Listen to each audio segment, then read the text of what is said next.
नमस्कार। कल अचानक कुमारी शैलजा जो यहाँ एआईसीसी जनरल सेक्रेटरी इंचार्ज हैं वो रायपुर पहुंच गई। तो बाकी सब जगह तो जो भी हुआ हो, न्यूज मीडिया में अचानक खलबली मच गई। सारे चैनल्स की टीम इधर उधर भागने लगी। सब एक दूसरे से पूछ रहे थे कि आखिर इस अचानक विजिट का सिग्निफिकेंस क्या है, इसका मतलब क्या है।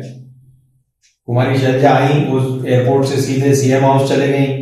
5-7 सीनियर लीडर्स को वहां बुलाया गया। इस बीच में जब लीडर्स वहां से निकल के आए तो सारी कैमरा टीम, चैनल्स की टीम वो टीएस सिंहदेव जी के यहाँ पहुंच गई, क्योंकि ये बात हवा में फैल गई कि शायद बदलाव होने वाला है।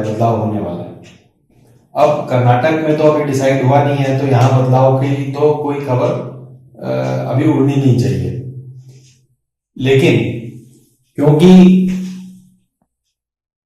वो सीएम हाउस गई थी और कभी हाल में वो कभी जाती नहीं है वहां से, यूजुअली वो एआईसीसी पीसीसी में ही बैठकर बातें करती हैं, सीएम भी पीसीसी ही आते हैं। लेकिन बिना बात के अचानक कोई भी एआईसीसी जनरल सेक्रेटरी स्टेट में नहीं जाता है। अगर वो आई थी तो कोई ना कोई खास खबर रही होगी जो शायद सिर्फ मुख्यमंत्री या एक आध और किसी के कानों के लिए रही होगी, पहली बात। दूसरी बात, इस मीटिंग में श्री चरणदास महंत जी भी गए हुए थे, जो कि स्पीकर की हैसियत से कभी पार्टी मीटिंग्स में नहीं जाते हैं, तो वो भी गए हुए थे। इसलिए कुछ ना कुछ महत्वपूर्ण बात रही होगी जो बताने आई होगी। बाद में कहा गया कि वो तो इलेक्शन की तैयारी करने आई थी और इसलिए साय जी और ये सारे लोग भी वहां उपस्थित थे।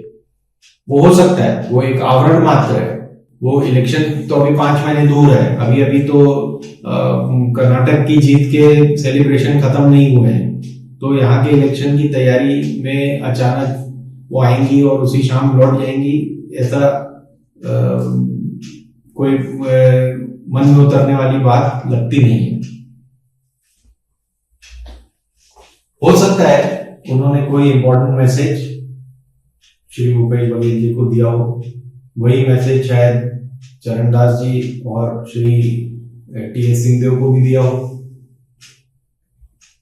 एक संभावना जो बनती है वो ये है कि अगर एक्साइज कैंप में या जो अभी ईडी की जो कार्रवाई चल रही छत्तीसगढ़ में, उसमें अगर कभी कोई कार्रवाई मुख्यमंत्री के खिलाफ होती है तो अगला मुख्यमंत्री तुरंत चार्ज ले ले। कौन है ऐसा आदमी जो अचानक मुख्यमंत्री की गद्दी संभाल लेगा अगर श्री बघेल जी के खिलाफ कुछ भी ईडी एक्शन लेती है तो ये बात तो समझ में आती है कि अपनी तैयारी कांग्रेस रखे।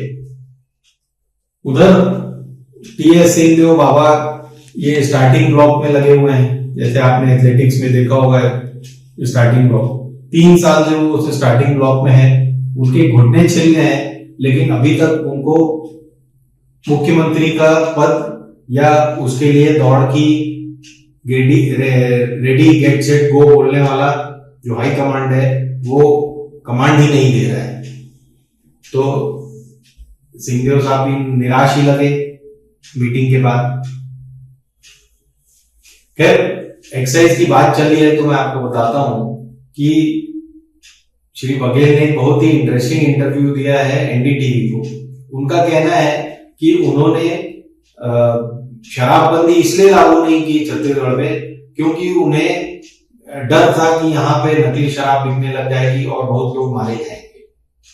तो ये गौतम बुद्ध और महावीर की तरह उन्हें अचानक ज्ञान आया कि ऐसा भी होता है, जहरीली शराब बिकने लगती है शराबबंदी करने के बाद, तो इसलिए उन्होंने ये नहीं किया।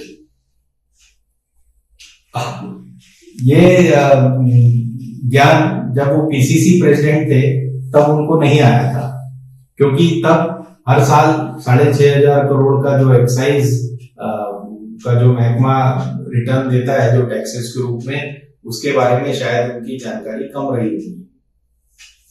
लेकिन एक्साइज के ही मामले में सुप्रीम कोर्ट से श्री बघेल और छत्तीसगढ़ गवर्नमेंट में जो लोग अभी इन्वॉल्व हैं उनको राहत मिली है। कल सुप्रीम कोर्ट ने ईडी को हिदायत दी है कि वो यहाँ पर डर का माहौल पैदा ना करे। एक्साइज की जो रेट चल रही है उससे काफी डर का माहौल पैदा हो गया है, ऐसा छत्तीसगढ़ सरकार ने सुप्रीम कोर्ट में रिप्रेजेंटेशन दिया है।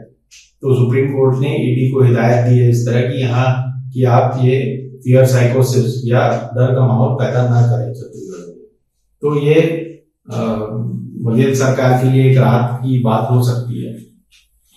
इतना तो मानना पड़ेगा कि काका बहुत ही संघर्षशील और बहुत ही जुझारू व्यक्ति हैं।